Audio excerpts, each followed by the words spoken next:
महाराष्ट्रात सध्या एक नवी थाळी वाढायला घेतली आहे। एससी आरक्षणाची 13% थाळी, म्हणजेच अनुसूचित जाती आरक्षणातील उपवर्गीकरणाची थाळी। पण आता प्रश्न पडलाय की या थाळीतला भात, वरण, भाजी कुणाला आणि किती वाढायची? सुप्रीम कोर्ट म्हणतंय वाढा, 27 आमदार म्हणतायत नको, मातंग समाज म्हणतोय आम्हाला वेगळं वाढा, बौद्ध चर्मकार समाज म्हणतोय थाळी फोडू नका। आता तुम्ही म्हणाल हे उपवर्गीकरण म्हणजे आहे तरी काय? 27 आमदार का करतायत विरोध आणि हा अबकडचा फॉर्म्युला नेमका काय सांगतो? पाहूयात यावरचा हा स्पेशल रिपोर्ट, वाटणी की ताटातुटी, एससी आरक्षणातील उपवर्गीकरणाचा अबकड फॉर्म्युला नेमका आहे तरी काय?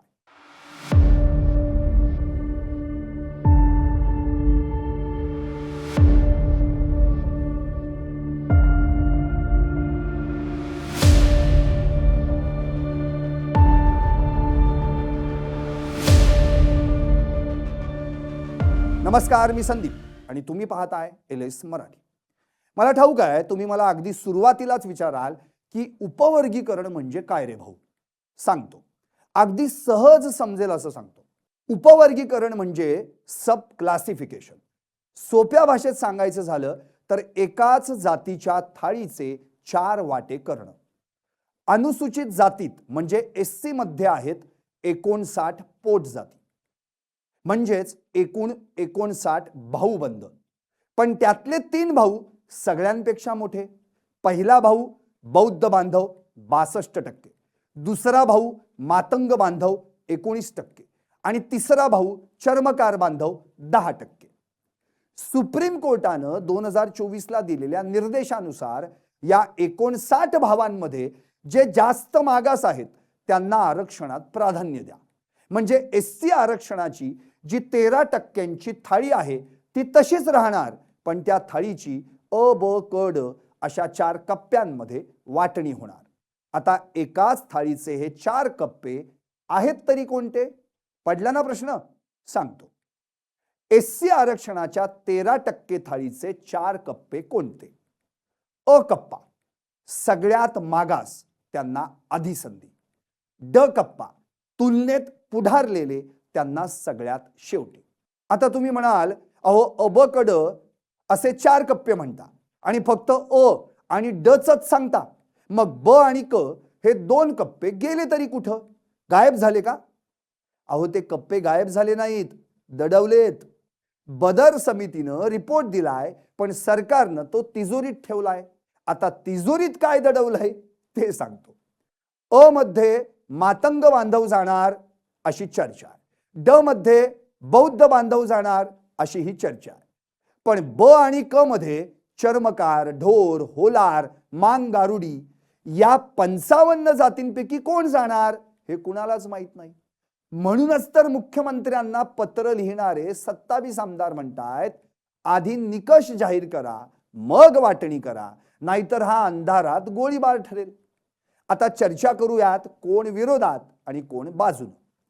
उपवर्गीकरणावरून 2 गट पडलेत। उपवर्गीकरणाच्या बाजूने भाजपचे विधान परिषद आमदार अमित गोरखे आहेत, तर या उपवर्गीकरणाच्या विरोधात रिपब्लिकन सेनेचे अध्यक्ष तसेच डॉक्टर बाबासाहेब आंबेडकरांचे नातू आनंदराज आंबेडकर, माजी सामाजिक न्याय मंत्री राजकुमार बडोले, बबनराव घोलप, बहुजन समाज पक्षाचे प्रदेशाध्यक्ष ॲडव्होकेट सुरेश माने, भारतीय बौद्ध महासभेचे राष्ट्रीय अध्यक्ष भीमराव आंबेडकर, माजी आमदार बाबूराव माने आदी नेते मंडळी उतरली आहेत। उद्या 30 जूनला हे सर्वजण आझाद मैदानात मोर्चा काढणार आहेत। या 2 गटांमध्ये नेमकं भांडण कशावरून लागलंय, या 2 गटांची नेमकी भूमिका आहे तरी काय तेही सांगतो। उपवर्गीकरणाच्या बाजूने असलेल्या गटाची भूमिका: मातंग समाज एकाकी, आरक्षण असूनही मातंग बांधव नोकरी शिक्षणापासून वंचित, सरकारकडून ठोस निर्णय नाही। सुप्रीम कोर्टाच्या 7 न्यायाधीशांच्या खंडपीठाने याला कायदेशीर मान्यता दिली आहे। मुख्यमंत्री देवेंद्र फडणवीसांनी अबकडचा निर्णय लवकर जाहीर करू असं आश्वासन दिलंय, पण अजून ठोस निर्णय नाही। उपवर्गीकरणाच्या विरोधात असलेल्या गटाची भूमिका: ताट फोडू नका, संविधानानं एससीला एकसंध वर्ग मानलंय, 13% तुकडे करणं घटनाविरोधी ठरेल। पहिलं आरक्षण वाढवा, लोकसंख्येच्या प्रमाणात 13% आरक्षण वाढवा, मग वाटणी करा. सर्वे गुप्त का? बदर समितीनं कोणत्या निकषावर कुणाला मागास ठरवलं ते जाहीर करा. 2027च्या जनगणनेपर्यंत थांबा. आता जाता जाता या उपवर्गीकरणाचे फायदे तोटे सांगतो. कारण कोणतंही धोरण असो, नाण्याच्या दोन बाजू. इथं पण तसंच.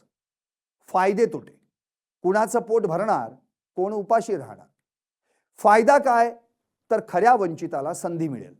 SC मध्ये काही जातींमधील बांधव IAS IPS झाले, मात्र काहींच्या घरात अजून दिवाही जळत नाही. उपवर्गीकरणामुळे सगळ्यात मागास म्हणजे मातंग, वाल्मिकी, मेहतर समाजाला प्राधान्य मिळेल. दुसरा फायदा काय? तर मक्तेदारी संपेल. आज 13%पैकी जास्त फायदा फक्त 2 ते 3 मोठ्या जाती घेतात असा आरोप होत आलाय. अबकडमुळे सगळ्यांना चान्स मिळेल. तोटा काय? तर डिवाइड अँड रूल म्हणजे फोडा आणि राज्य करा या उक्तीप्रमाणे 59 जातींमध्ये भांडणं लागतील. त्यामुळे SCची एकजूट तुटेल. बौद्ध समाजाला फटका बसेल असा आरोप होतोय. कारण बदर समितीच्या निकषानुसार बौद्ध समाज प्रगत ठरून ड वर्गात जाणार आणि मातंग समाज मागास ठरून अ वर्गात. म्हणजे बौद्ध समाजाच्या नोकऱ्या कमी होणार अशी भीती व्यक्त केली जाते. एकूणच काय? तर सरकारनं अहवाल जाहीर केला तर बौद्ध चर्मकार समाज रस्त्यावर उतरणार आणि नाही जाहीर केला तर मातंग समाज रस्त्यावर उतरणार. म्हणजे सरकारची दोन्ही बाजूनं कोंडी. आता एकच प्रश्न शिल्लक राहतो. आरक्षणाची थाळी वाढवायची की आधीच उपाशी असलेल्यांमध्ये तिची वाटणी करून भांडणं लावायची? उपवर्गीकरण झालं पाहिजे की 13% आरक्षण आधी वाढवलं पाहिजे? तुम्हाला काय वाटतं? व्हा व्यक्त आणि पाहत रहा LS मराठी फक्त.